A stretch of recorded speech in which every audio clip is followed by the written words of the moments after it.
What's going on, YouTube land? Look, this is like my 10th time trying to do this video, and I think what I'm trying to do is skate over the topic and really watch what I say.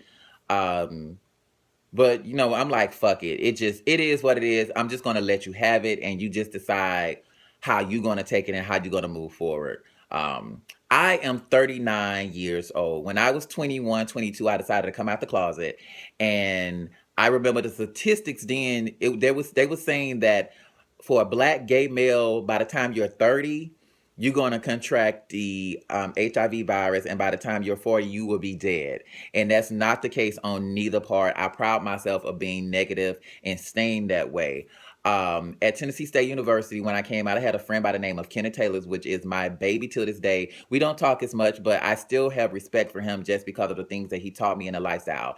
At the time, he's from Atlanta, and I'm from Chattanooga, Tennessee, and there was a big difference. Even though I'm about 2 or 3 years older than him, but the knowledge he had about the lifestyle, I think he came out when he was about 15 years old, and me versus 21. They was like, I'm a late bloomer. I had no clue about the lifestyle, and he pretty much told me, if you have unprotected sex, you're going to die. And I took that to heart. And he pretty much walked me through everything that I need to do to protect myself, as far as the condoms, the lubrication, et cetera, et cetera, et cetera. It's a lot going on in the media now, and I think especially with that guy from DD4L, I think his name is John or whatever. He allegedly exposed some teenagers to HIV and AIDS or something like that. They was on a dance team, yada yada yada. I don't know. I really kind of want to just stay away from the story, because you never know how it's going to play out, because it's still in the court, and I don't want to sway people's opinion and burn this man at the cross until we really find out what's going on, because it could be a blackmail situation. It could be a lot of stuff going on. But what I want to talk to you guys as a public figure about having conversations with our kids and our youth about HIV and AIDS. You know, um, I have a couple of friends that I lived in Atlanta, so pretty much it's in your face. And I have a couple of friends that we have conversations all the time about being negative, and sometimes how we feel that we are the only person. It's kind of hard for us dating, et cetera, et cetera, et cetera. Because I on the first date, I pretty much let them know I would like to know your status, because it's just like, okay, it the moon is the sun is bright, the sky is dark. What's your HIV status? It is what it is. I think it's a conversation that we have to have, and it's funny being out here in LA, because people are so prompted and so quick to tell you that I am HIV negative or positive, versus the people in the South that will hide it from you and then pretend that they don't know and be like, "Oh, I didn't know," and da da da. No, I want to know from the beginning. And to answer your question, because most of you guys probably say, have you ever dated somebody that's HIV positive? I have dated plenty of people that's have been HIV positive, and I think the most people out of all the relationships, this is neither here or there. The people that I love the most have been positive. So, am I afraid, being Reco Chapple, of a person that's being positive? No. Am I afraid of catching HIV or AIDS or whatever? No, I'm not. But do I want to catch it? No.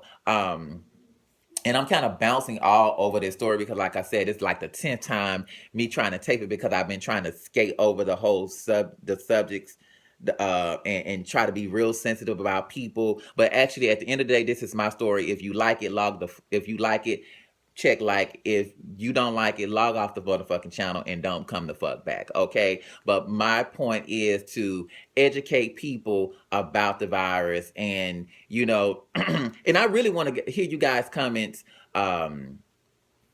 and your stories or whatever. And you can actually do like not a reenactment video, a video of replying or comment in the comments about your story and how you feel, your age, of where you're being, and your walk, and how HIV and AIDS has touched your life.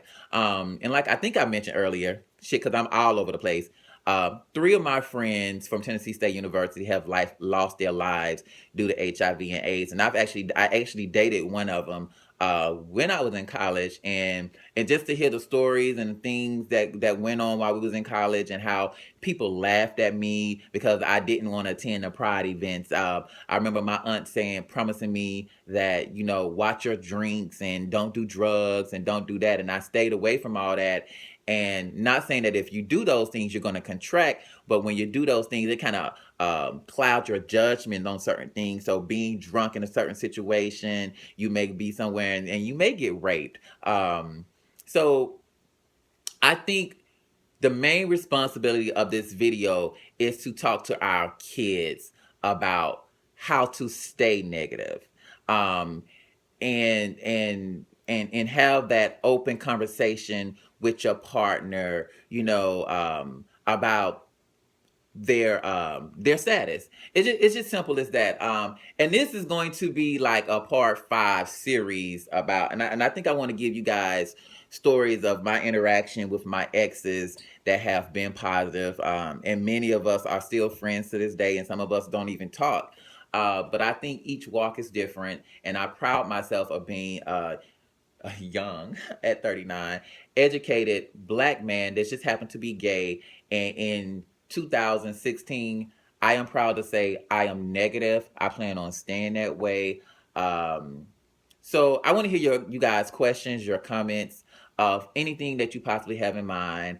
Um, and I think that's kind of really, really, really, really, really, really it. It's I will tell you this because I got a couple of minutes left.